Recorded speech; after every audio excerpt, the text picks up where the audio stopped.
These are sperm whales, the largest predators on the entire planet. They float like giant stone boulders, as if they were prepared for a ritual in the middle of the open ocean. But right now, they're just sleeping. Now, to be clear, these aren't the biggest whales in the ocean. That title belongs to the blue whale. But there is a massive difference between being the largest and being the most feared.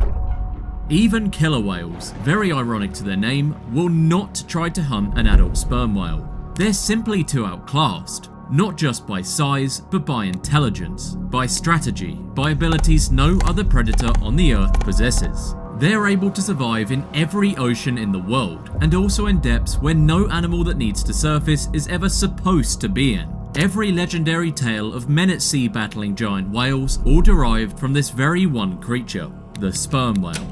When the whale begins its hunt by casting echolocation throughout the ocean, every other creature nearby will go completely radio silent. No one wants to be found. What makes these whales so terrifying that even other apex predators in the ocean will stay away? How does a mammal that still has to breathe air manage to survive diving to the deepest parts of the ocean? And why does it seem like no matter how deep or how dark you hide, a sperm whale will always be able to find and kill you?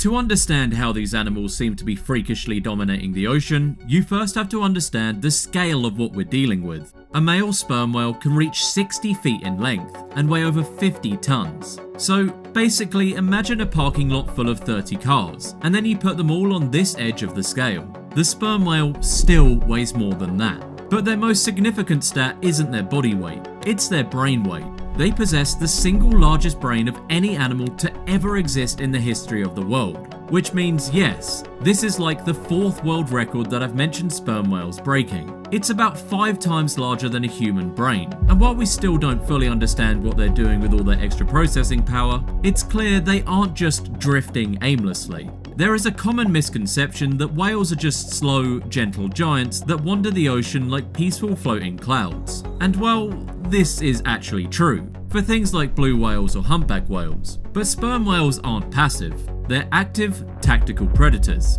They can reach speeds of nearly 20 miles an hour when they need to, which, for an animal that weighs as much as 10 elephants combined, is a terrifying amount of momentum. And while they are famous for their battles with giant squids, they aren't just squid eaters. They are opportunistic. They have been known to take down sharks and large deep-sea fish, essentially eating whatever is large enough to be worth the effort. They are also one of the most successful travelers on the planet. They don't have a home in the traditional sense, because they occupy every ocean on Earth where the water is deep enough to hide their bodies. From the frozen Antarctic to the tropical currents of the equator, the sperm whale is the one constant apex predator that you'll see everywhere. This makes them built for any environment, including the bottom of the ocean. Most marine mammals are restricted to the top few hundred feet of the ocean where the light reaches. The sperm whale, however, routinely dives over 3,000 feet and has been recorded going as deep as 10,000 feet.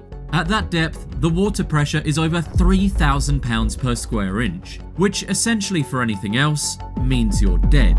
Even blue whales, which are almost 3 times as heavy as sperm whales, have maximum recorded dives only reaching 1,600 feet. Any further and they'd suffer the same fate as any other creature, instant death.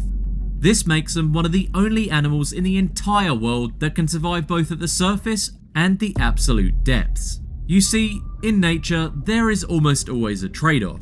You can either be a creature of the sun or a creature of the void. You don't get to be in both. If you live at the surface, you need lungs, which are basically big, fragile balloons of air. But if you go to the deep, those balloons collapse. Creatures that live in the deep sea are pressurized from the inside out to match the weight of the ocean around them. To them, the normal pressure we live in is actually a vacuum. If a deep sea fish tries to come to the surface, they literally expand from the inside out. Without the massive weight of the ocean holding their bodies together, their tissues begin to swell, their organs can fail, and in extreme cases, they basically just fall apart. It's why the blobfish looks like a miserable pile of melting goo when it's on land. It's not supposed to be there.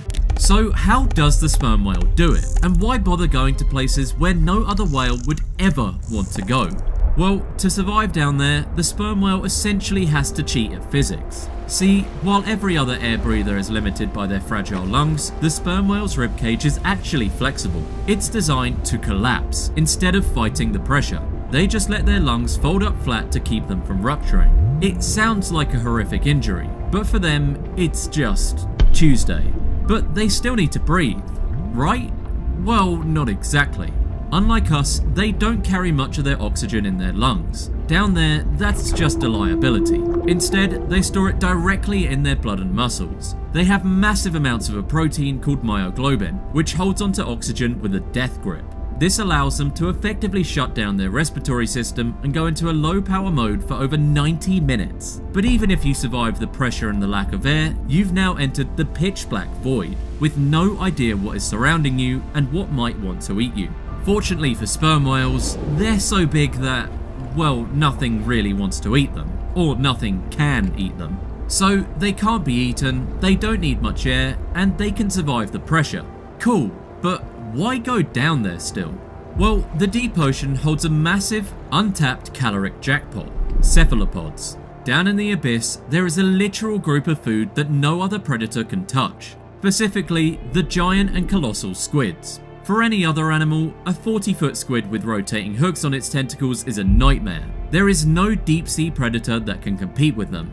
But sperm whales aren't from the deep sea. By evolving the ability to dive 3 times deeper than a blue whale, the sperm whale essentially secured a monopoly on the biggest food source in the ocean.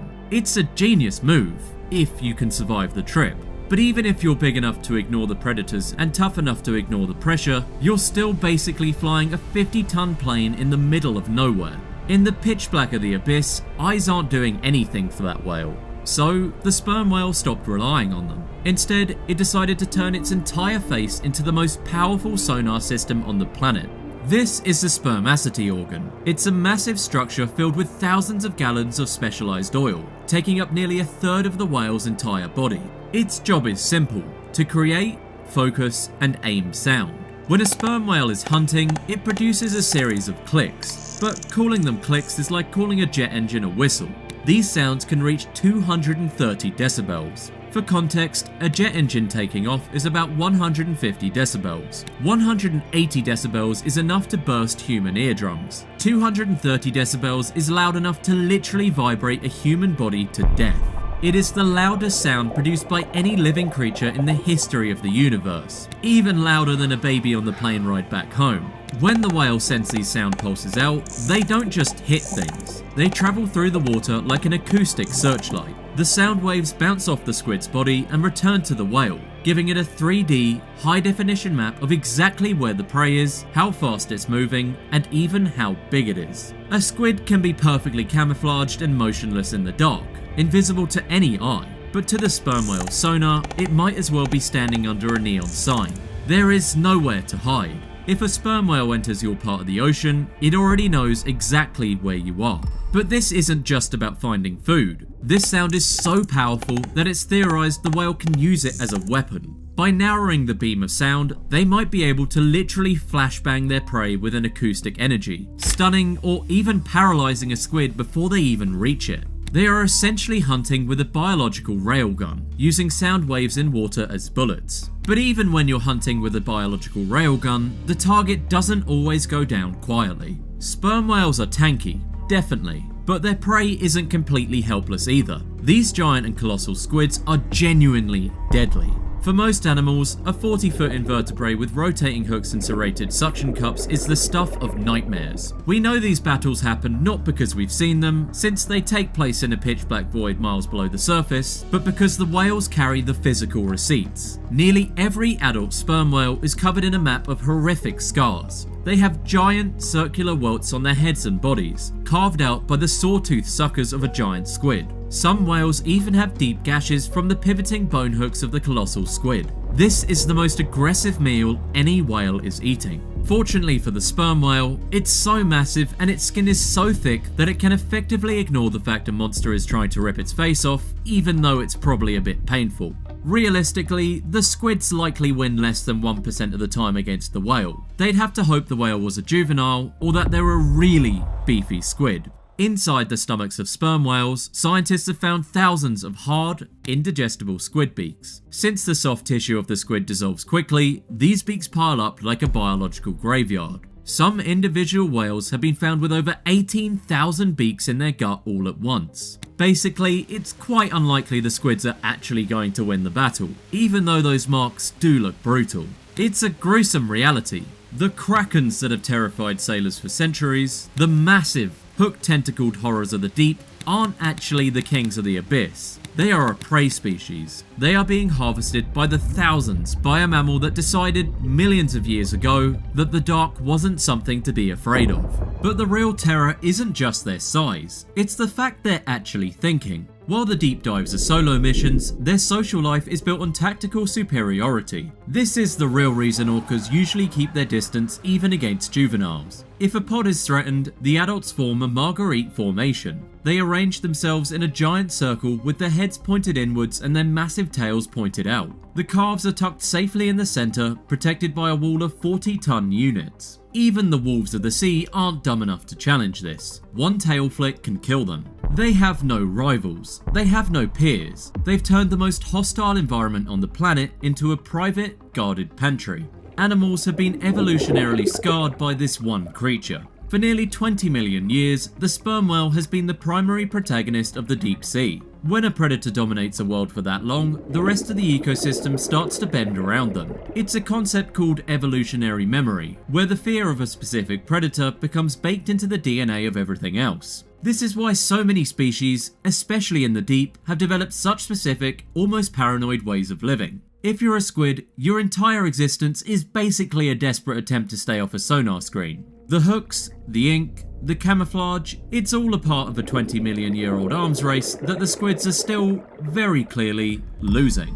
Even migration patterns across the globe are influenced by the shadow of the whale. Many species will actively avoid specific deep-water trenches or underwater canyons not because the water is too cold, but because that's where the whales have been hunting since before humans could even walk upright. It is a learned trauma that has been passed down through countless generations of prey.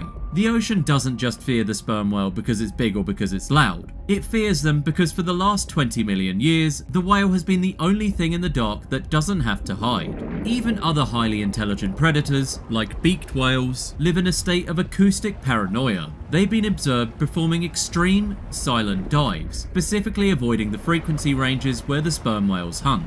They are essentially playing a high-stakes game of don't breathe, where the seeker is a 50-ton biological radar. Even orcas, when they hear the distinct rhythmic clicking of a bull sperm whale, have been known to go completely radio silent. They stop their own vocalizations to avoid being detected. Across the board, the presence of a sperm whale creates what scientists call an acoustic shadow. When those clicks start, the rest of the ocean gets very, very quiet. It is a silence born out of respect, or more accurately, survival. Because in the deep, everything is a trade-off. To be fast, you usually have to be small. To be big, you usually have to be slow. But the sperm whale is massive, it's fast, and it's smarter than almost everything else in the water. So when you see them floating vertically in the moonlight, looking like nothing more than a massive, unmoving stone, remember, they aren't always this peaceful. And the entire ocean remembers that too. Fortunately for us, we live on land, where the weight of a whale could hurt us if it fell from the sky, which is pretty unlikely. But for everything else beneath the waves, the nightmare is very real, very loud, and very